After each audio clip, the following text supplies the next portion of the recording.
todos y a todas que se han conectado a través de esta plataforma. Les felicitamos porque después de ya el cumplimiento de un año, ustedes han incorporado esta disciplina de oración y yo creo que el día que ustedes no se conecten, lo he dicho algunas veces, se van a sentir las vil pecadoras o los vil pecadores, ¿no? Porque el que ya tiene la disciplina de orar, el día que no lo haga se siente muy mal. Pero pues desde acá estamos en el templo, siempre aquí se congrega un grupo orando y me da mucho gusto que en esta mañana pueda estar con nosotros nuestro obispo, amén, que va a compartir la palabra. Creo que hoy pues empezamos una semana con una palabra fresca de mucha bendición y qué más que en los labios de nuestro obispo, nuestro mentor, que realmente siempre es muy bienvenido a esta casa porque es la casa de él. Amén. Y aquí pues siempre lo llevamos en oración a él, a su esposa, a su amada esposa y su familia y a nuestro concilio, ¿no? Así que, obispo, gracias una vez más por estar con nosotros. Aquí se le estima, se le ama. Esta es su casa, esta es su iglesia. Usted a la distancia nos pastorea de igual manera. Amén. Y nos da mucho gusto que pueda hoy compartir palabra de Dios. Le voy a entregar este tiempo. Bueno, José, como siempre, agradecido a ti, un pastor extraordinario, tu amada esposa, a quienes amamos, a quienes apreciamos, y cada logro tuyo es nuestro logro, cada avance tuyo es un avance nuestro. Cada vez que subes a una cima alta, subimos contigo y celebro contigo y con toda esta hermosa congregación, nuestra hermana Iliana Rodríguez. Gracias por la invitación, como siempre, que para mí pues muy significativa, porque en una de esas invitaciones recién me estaba recuperando del COVID, cuando había ese temor de la gente decir que tenían el COVID-19. Ahora es fácil, ahora es testimonio, ahora todo el mundo quiere decir que a mí me dio, pero en ese mes de marzo, que estaban muriendo tantas personas, la gente tenía temores de que se supiera que el COVID le había dado. Y ustedes oraron mucho por Rosa, por mi familia, porque saben que había alcanzado a Rosa, a Janet, a Amy, a David, le dio al nieto, a la nietecita no le dio, que es la cosa increíble que se hicieron las pruebas y todos con el COVID en el hogar, pero agradecemos eso. Hoy me gustaría tratar la temática orando por un milagro y quisiera invitarlos primero a ver un contexto en Primera de Samuel capítulo 1 y le quiero simplemente darle una relectura antes de entrar en materia de desarrollo. Dice que había allí por el monte de Efraín, que era el lugar de la tribu de Efraín, un hombre de nombre Elcana. Él tenía dos mujeres, una se llamaba Ana, la otra se llamaba Penina. Y el hecho que Ana se menciona primero es porque era la preferida, pero se dice que Penina tenía hijos más. Ana era una mujer que no los tenía. Era un hombre religioso, todos los años subía de su ciudad para adorar en Silo, en Shiloh. Ahí estuvo nuestro amado pastor. Y cuando llegaba el día que iba a ofrecer sacrificio, pues tomaba y dividía las partes de esos animales sacrificados, ya que era la sangre lo que pedía Dios, pues la carne la compartía entre todos sus hijos, entre toda su familia. Pero dice que la mejor parte la estaba guardando para Penina, para Ana, pero dice que Ana le daba la parte que era escogida. Recordamos que de igual manera Samuel sacó la parte escogida para dársela a Saúl. De igual manera José sacó la parte escogida para dársela a Benjamín. Y de igual manera el Señor tiene la mejor parte para nosotros. Se nos cuenta que su rival, a quien se señala como rival, le irritaba, le enojaba, le producía tristeza. O sea, tres sentimientos producían en la vida de ella porque no había concebido ni había tenido hijo. Era una mujer que irritaba, era una mujer que enojaba, era una mujer que entristecía y ese era su problema. Su problema segundo se llamaba penina y su problema primero se llamaba esterilidad. Y así, cada vez que iban, todos los años le producía a ella ese nivel de tristeza. Eso hace que Ana deje de comer, Ana se concentra en la oración, en ese sentimiento de llorar y no le queda otro remedio que concentrarse y buscar en oración. Su esposo le dijo, ¿por qué lloras? ¿Por qué no comes? Y su esposo le dice, no soy para ti mejor que 10 hijos. Bueno, la historia continúa. Ella llega, va hasta Shiloh, se va a hacer que la columna, se pone a orar, ve los movimientos que está haciendo mientras medita en ese lugar el, el sumo sacerdote, y nos cuenta la historia que él la regaña a ella, pero ella se defiende y le deja ver su condición. Al otro año, su milagro fue contestado. Ana fue una mujer que descubrimos que fue una mujer sufrida, pero también es la mujer que aprendió a confiar en el poder de Dios y a refugiarse en los brazos de Dios mediante la oración.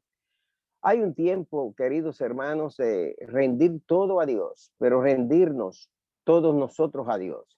No solamente rindo algo a Él, sino que también me rindo a Él y dejar que Dios sea el que se encargue de todas las cosas, como aquel peregrino en el libro de Juan Bunyan, que cuando va llegando a esa cima del Calvario, se desprendió aquella mochila que llevaba sobre su espalda. Y creo que a través de la oración es un momento de descarga, es una terapia. A muchos psicólogos y aquellos que somos consejeros le aconsejamos a las personas el que pueda recurrir a la oración, porque la oración le ayuda a confesar su situación, le ayuda a confesar que se va a resolver, le ayuda a confesar que Dios está en control, le ayuda a confesar que Dios va a intervenir, y sobre todo la oración alimenta lo que es la fe y la esperanza en cada uno de los seres humanos. Número uno, quiero que consideremos el versículo 9, la actitud que tenía Ana. Dice que se levantó Ana después que hubo comido y bebido en Silo, que contrasta mucho cuando se deja ver que se le había ido el apetito. Mientras el sumo sacerdote Elí estaba sentado en una silla junto a un pilar del templo. Ahí lo vamos a encontrar dos veces sentado junto a la silla. Una cuando se le informa que el arca fue tomada, y ahí cuando su actitud no fue la más correcta. Gente que se sientan en posiciones que son incorrectas, que no son las mejores, que en vez de estar activo, quizás sentado con otra mentalidad, él siempre estaba en una posición más de derrota en su vida. La terapia que notamos del Cana cuando le dice que él no es para ella mejor que muchos hijos, es el esposo que sabe darle terapia a la esposa. Y nosotros debemos transformarnos en terapistas de la pareja, terapistas de los hijos, terapistas de la familia, terapistas de los amigos, terapistas de los miembros de nuestra familia. Así como somos alimentados por un pastor y somos aconsejados, debemos ir a nuestra familia cuando sepamos que hay una palabra que hemos recibido en nuestras vidas y puede ser una palabra para ellos. Las interrogantes que presentaría: ¿qué actitud nosotros tomamos como seres humanos ante aquello que es irreparable, ante aquello que no se puede reparar? ¿Qué actitud tomamos nosotros cuando algo está fuera de nuestro control? Reinhold, Nibor, hay una calle aquí en Manhattan, cerca de la tumba de Ulysses Grant. Tenemos la tumba, el mayor mausoleo de las Américas, aquí en Nueva York, en Harlem, la tumba de Ulysses Grant, cerca de la Riverside Church. Y allí pues hay una calle que se llama la calle Reinhold Nibor, y esa calle pues está precisamente colindando y marcando ese tramo del Union Theological Seminary, el seminario más antiguo de todos los Estados Unidos. Una de las cosas que Nibor es recordado en el mundo por algunos, pero todos tienen que leer el pensamiento de él: Señor, dame la serenidad para aceptar las cosas que no puedo cambiar. Dame valor para cambiar aquellas que puedo cambiar, y dame la sabiduría para conocer la diferencia entre las dos. Es importante que veamos que esa consigna se utiliza en todo programa de rehabilitación cristiano y de igual manera en Alcohólicos Anónimos. Soy hijo de Tim Challen y lo primero que se nos enseñó en Tim Challen era repetir esa oración, ese rezo escrito por Nibor, que se ha transformado en un pensamiento que aparece en las copas, aparece en los vasos, aparece en tablillas, está en muchos hogares, y es una consigna que nos deja ver que Dios, debemos orar a Dios por serenidad para aceptar aquellas cosas que no podemos cambiar, pero debemos orar a Dios por valor para que podamos cambiar aquellas cosas que podemos, pero debemos orar a Dios también para que nos dé la sabiduría para conocer la diferencia entre ambas cosas. Si nos quedamos únicamente en este pensamiento que forma parte de una oración más extensa, y quisiera que viéramos esa oración más extensa, la oración continúa diciendo, viviendo un día a la vez. Y eso es lo que nos enseña la oración, a vivir un día a la vez, disfrutando un momento a la vez, aceptando las adversidades en un camino hacia la paz, pidiendo como lo hizo Dios en este mundo pecador, tal y como es, y no como me gustaría que fuera, creyendo que tú harás que las cosas estén bien si yo entrego a ti mi voluntad, de modo que pueda ser razonablemente feliz en esta vida e increíblemente feliz contigo en la siguiente. Amén. Notemos los elementos que él puso en esa oración más que continuó. Primero, pide que oremos y que vivamos un día a la vez. Segundo, que disfrutemos un momento a la vez, que aceptemos las adversidades hacia un camino de la paz y que pidamos como Jesucristo pidió en este mundo pecador, y que no fuera como nosotros creemos, sino como Dios crea para nosotros, sometiendo nuestra voluntad a su voluntad. Y eso nos ayudará a vivir, y me gusta la expresión, razonablemente feliz en esta vida e increíblemente feliz contigo en la siguiente. Es una oración que debe ser un paréntesis en cada una de nuestras vidas. Número 2, me quiero observar la oración de Ana. En el versículo 10, traducción en lenguaje actual. Ana estaba tan triste que no dejaba de llorar. Son muchas las mujeres y los hombres que tienen que estar llorando. Algo les ha causado esa tristeza, un sentimiento de tristeza. Hay sentimientos positivos y hay sentimientos negativos. Y casi siempre un sentimiento negativo se puede sobrepasar con un sentimiento positivo. La oración nos ayuda a nosotros a desarrollar sentimientos y emociones que sean positivas. Ana estaba tan triste que no dejaba de llorar. Es posible que en esa tristeza de Ana nos podamos identificar muchos de nosotros que tenemos seres queridos que les ha tocado estar enfermos en un hospital, o ancianos que se encuentran en situaciones difíciles de la vida.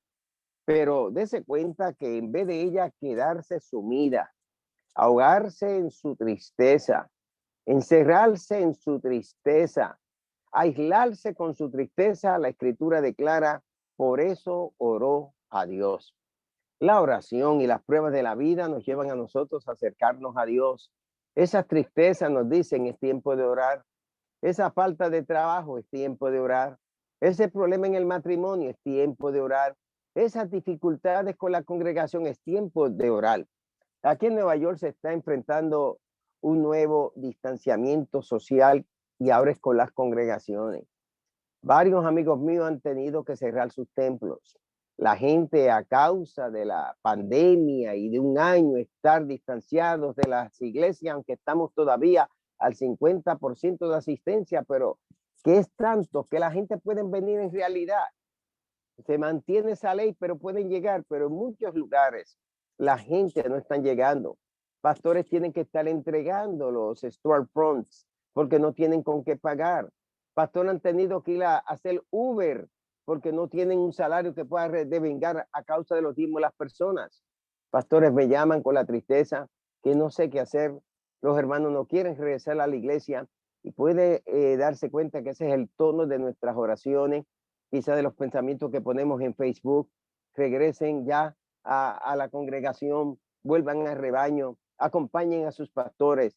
Pero en medio de todo esto, la oración puede resolver todas las cosas. Ana comió y bebió. Y a pesar de que notamos que en Ana hubo una buena actitud y oró, pero Ana vuelve a sucumbir en la crisis nuevamente. Muchas veces vamos a retiros, a congresos, asistimos a las reuniones, escuchamos a Dios hablar proféticamente a través de las predicaciones por medio de nuestros pastores, y luego volvemos a sucumbir nuevamente en la misma depresión, en la misma angustia, en la misma tristeza, a experimentar los mismos dolores, a experimentar el mismo aislamiento, a encerrarnos nuevamente con nosotros mismos, a distanciarnos de los demás. Pero ella sabía que su amargura en el alma solamente se podía disipar por medio de la oración. Cuando lleguen esos momentos a nuestras vidas, hay que encerrarnos en el cuarto de la oración. Hay que dejar que la oración se mueva en nuestras vidas como un río que no tiene que ser represado. Hay que venir ante Dios y ante Dios desahogarnos totalmente, abrir nuestros corazones como en esta mañana se oraba aquí en este lugar. Yo recibía la bendición de Dios. Mi madre ahora mismo está en el momento ese que no se sabe lo que pueda suceder con su vida. Ya le han hecho un par de operaciones, tiene 93 años. A causa de la edad, no tiene la grasa suficiente en el cuerpo para que la puedan inyectar y darle debidos tratamientos. Y muchas de las cosas la están haciendo a través de la yugular. Sin embargo, la disposición de alma, de espíritu. Mi madre tiene una memoria extraordinaria como la tuvo mi papá, pero la memoria de mi mamá sobrepasó a mi papá. Y ella habla con uno con esa firmeza, con esa esperanza. Y algo muy peculiar que mi mamá siempre tiene, que siempre le da gracias a uno cuando uno ora por ella, que yo soy su hijo, y René su hijo que es predicador, Janet su nieta que es pastora auxiliar de la iglesia, y Andrés es su nieto y es pastor de iglesia también. De los lomos de ellos se han levantado varios pastores, se han levantado sobrinos míos que están en el ministerio, pero mi madre siempre dice gracias y siempre agradece que se ore. Dele gracias a aquellos que están orando por usted. A veces nos olvidamos de ser agradecidos, que una oración puede cambiar todas las cosas. Y todos nosotros somos productos de oraciones que se han hecho en nuestras vidas.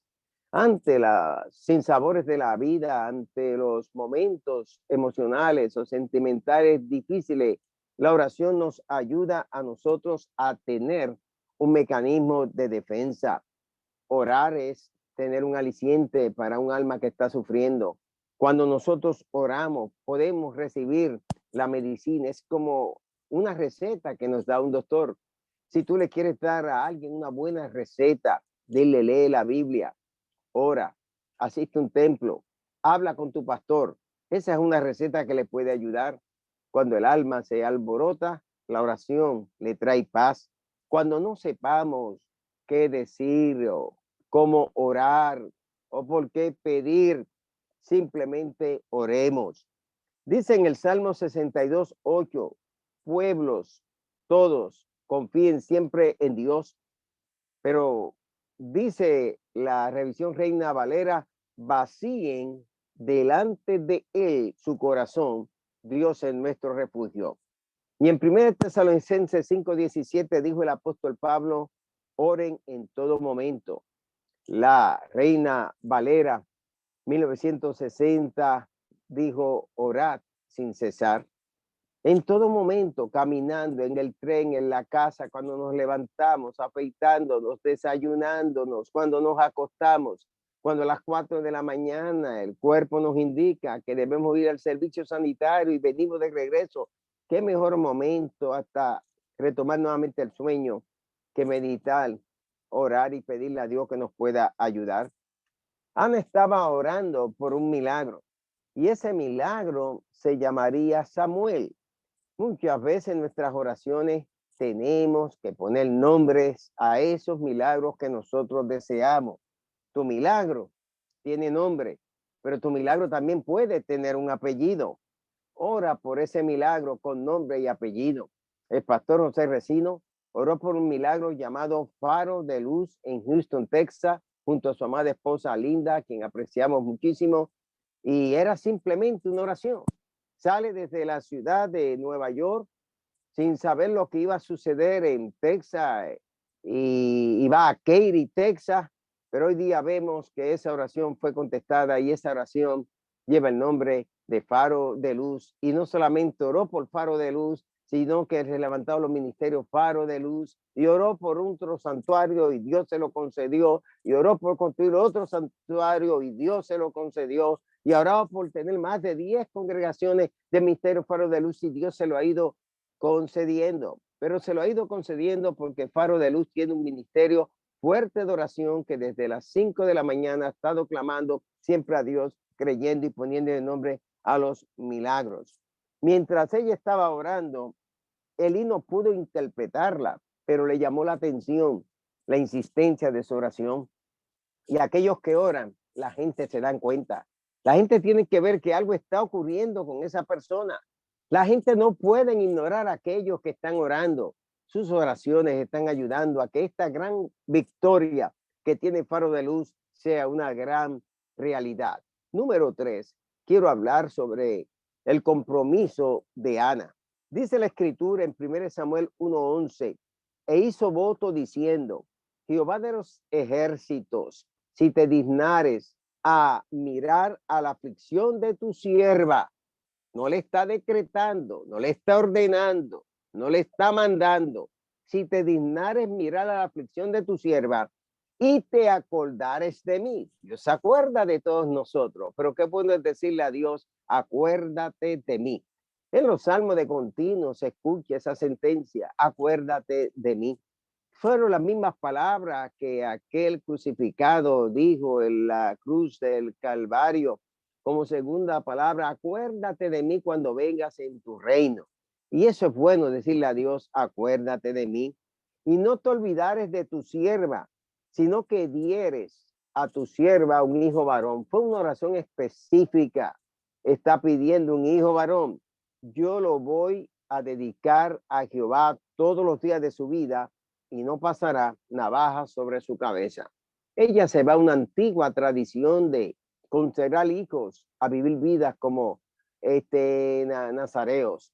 Y esa vida de nazareo es como decir consagrar un hijo a ser un sacerdote, consagrar un hijo a ser un ministro, consagrar un hijo a ser un diácono de la iglesia. Ella estaba dispuesta a criar a un hijo para el ministerio y luego que lo destetara a los 2 años, posiblemente, tenía que ser llevado al templo y ella iba a estar cuidando de ese niño y ese niño iba a crecer bajo la tutela del sumo sacerdote Elí, que no era el mejor ejemplo porque tenía 2 hijos de muy mal ejemplo, pero aún en medios adversos Dios puede obrar para que venga un milagro, para que venga alguien que haga historia. Y ahí estaba esa promesa de Dios para un futuro profeta. Ella estaba orando para que Dios le concediera tener un hijo varón, pero ella no completa que fuera profeta. Ella no sabe que ungiría al primer rey de Israel. Ella no sabe que llegaría a ungir al segundo rey de Israel. Ella no sabe que estaba orando por un hijo que sería juez y que sería también profeta. La oración tiene mucho poder, pero Dios es un Dios también de promesas. Es un Dios que ve nuestra aflicción, es un Dios que escucha nuestras oraciones, pero es un Dios que quiere que seamos específicos, persistentes, insistentes cuando le estamos rogando a Él. Recuerdan que el ángel le dijo a la mamá de Sansón en Jueces 13, versículos 3 al 5, he aquí que tú eres estéril y que no has tenido hijos, pero concebirás y darás a luz un hijo. Ahora pues no bebas vino, ni sidra, ni cosa inmunda, y darás a luz un hijo y no pasará navaja sobre su cabeza. El niño será nazareo a Dios desde su nacimiento y él comenzará a salvar a Israel de las manos de los filisteos. Dios escogía niños para ser nazareos, pero también habían padres que estaban en la disposición de presentar niños para que fueran nazareos. Ana le pidió a Dios un hijo que en realidad ella lo concebería. Ese hijo sería concebido por ella, pero sería un hijo para Dios. En la oración tú le pides a Dios por un esposo, por una esposa, para él, si eres soltero. Tú le pides a Dios por un matrimonio bendecido, si llevas tiempo ya casado. Tú le pides a Dios por hijos que tú quieres consagrar y dedicar a Él, por nietos que tú quieres presentar en el altar. Tú le pides a Dios que traiga la paz a tu hogar. Estas horas que tú inviertes durante todo un año completo, nuestra amada hermana Iliana dirigiendo este grupo de varones y de hermanas en oración, no es tiempo perdido, es tiempo invertido, es tiempo ahorrado, es tiempo de resultados. Y a lo largo del año se han ido viendo cada uno de esos resultados. Le pidió por un hijo, un gran sacrificio por una gran bendición. tener un hijo que ella tendría que visitarlo cuando llegaran hasta Shiloh. Y dice que le llevaba su túnica, su manto. Un hijo que ella no lo ve creciendo totalmente con ella, pero sabía que estaba creciendo, siendo criado en el tabernáculo de Dios. Un hijo de bendición para su vida. Mi interrogante a ustedes es que estamos nosotros dispuestos a consagrar a Dios. ¿Qué amamos nosotros tanto que lo queremos retener con nosotros? ¿Qué es aquello que no queremos soltar para que Dios se pueda encargar de eso? Sigues luchando por tus hijos y por tus hijas, entrégaselos al Señor. Los tiempos han ido cambiando. Cuando yo era joven, vinieron las modas, los hippies, luego cambian los tiempos, el tiempo de los fumadores de marihuana, los usadores de heroína, cambian los tiempos, el tiempo de los craqueros, cambian los tiempos y ahora la moda que veo donde quiera es la moda de tatuajes por aquí, tatuajes por allá, y me encuentro con muchachos que no sé qué tiempo tengo que invertir tratando de leerlos todos los tatuajes que tienen en la cara o que tienen en los brazos. Porque es número, es aquello, es lo otro. Pero en medio de todo esto sabemos que hay un Dios que quiere salvar a los jóvenes, que quiere transformar a los hombres, a los jóvenes, que los quiere hacer diferentes, que quiere transformar a las mujeres. Es un Dios que puede hacer muchas cosas. Dios da mucho, queridos hermanos, pero Dios también pide mucho de nosotros. Que nosotros estemos dispuestos a darle a Dios muchas cosas. No era que Ana quería un hijo, era que Dios quería un profeta. No era que Ana quería un hijo, era que Dios quería un juez. Y cuando nosotros vemos todas estas cosas, podemos darnos cuenta que no es lo que yo necesito, sino lo que Dios quiere usarme en mi necesidad para Dios hacer una cosa grande y poderosa. Cuando ya nadie te pueda sacar o secar tus lágrimas, no hay otra cosa. Ve a Cristo. Y allí cerca de alguna columna, a través del Zoom, en alguna hora de la madrugada, en algún cuarto de oración, desprende de tu carga. Dijo el himnólogo, y mi querido amigo José lo conoce muy bien ese canto: dilo a Cristo el Señor, dilo a Cristo. Cuando estés sosegado y estés triste, cuando estés en pruebas y en dificultades, dilo a Cristo. Cuando las cosas no te salgan bien, dilo a Cristo. Cuando tus planes se estén arruinando, dilo a Cristo. Cuando se levanten personas opositoras en tu camino, dilo a Cristo. Hoy día muchos descargan a través del Facebook. Facebook es la descarga de las personas. Pero ¿por qué no cambiamos Facebook por la oración? Y Dios podrá hacer muchas cosas en nuestra vida. Padre Dios celestial, te doy gracias en esta hora por esta oportunidad que me has dado de poder hablar de tu palabra, de aprender como Ana hizo, que hay que buscar una columna y hay que orar en esa columna. Y que debemos enfocarnos en la prioridad principal. Ana no gastó tiempo acercándose a tu presencia, oh Dios, señalando el bullying que le estaba haciendo Penina, la irritación que Penina le producía en su vida. Ella sabía que todo iba a cambiar cuando tuviera un milagro llamado Samuel. Y un milagro con apellido, Samuel el profeta. Un milagro con apellido, Samuel el juez. Un milagro con apellido, Samuel el consejero. Y ella oró por ese milagro y tú le diste ese milagro. Y no fue solamente su regalo, sino que fue regalo para toda una nación y ha sido el regalo para el mundo, porque hoy todavía predicamos de esa oración que hizo Ana. Mi gente, Dios me le bendiga. José, se te ama, se te aprecia, se te estima. Como siempre, faro de luz en mi casa. Yo llego a faro de luz en mi iglesia y soy miembro permanente de faro de luz. Ahí tengo mi membresía. Papá, Dios me los bendiga a todos. Gracias, mi hermana Iliana. Amén. Nos vemos, José.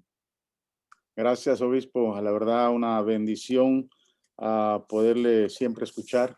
saber que ese consejo de la palabra llega en el momento preciso. Y yo no sé qué usted se lleva de este regalo que Dios le entregó en la mañana, esta palabra que Dios le ministró a su vida, pero hay algo que realmente me llamó mucho la atención. El obispo dijo, cuando el alma se alborota, la oración trae paz. Gloria al Señor. ¿Qué se lleva usted de esta palabra? No era lo que Ana quería. Ana quería un hijo, pero Dios quería un profeta. Amén. Su oración siempre va a ser relevante. Su oración siempre va a ir más allá de lo que usted piensa, porque su oración está concentrada en el corazón de Dios. Así que muchas gracias, obispo. Una bendición. Gracias, amigo. Amén. Aprecio. Vamos a viajar a Nueva York en este verano y poder allá esperar que se pueda dar nuestra convención presencial, ¿no? Pero Amén. no, tengo ganas de ir a Nueva York. Ya más de un año que no doy un viaje a Nueva York. Tienes el púlpito acá cuando llegue. O sea, ya tiene que anotar ese púlpito.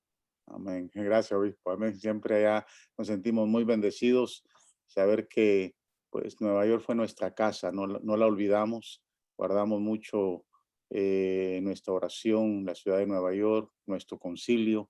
Amén. Nuestras autoridades que creo que siempre las honramos porque Dios bendice, ¿no? Al que honra. La Biblia dice, yo creo mucho en eso, ¿no? El que honra a profeta recibe honra de profeta. Y nosotros siempre, pues nuestro obispo tiene un lugar muy especial acá en Faro de Luz Amén. y tiene que ver mucho en todo lo que se ha dado acá. Así que gracias, obispo. Eh, Quiero aprovechar nada más solo para darles un preámbulo de lo que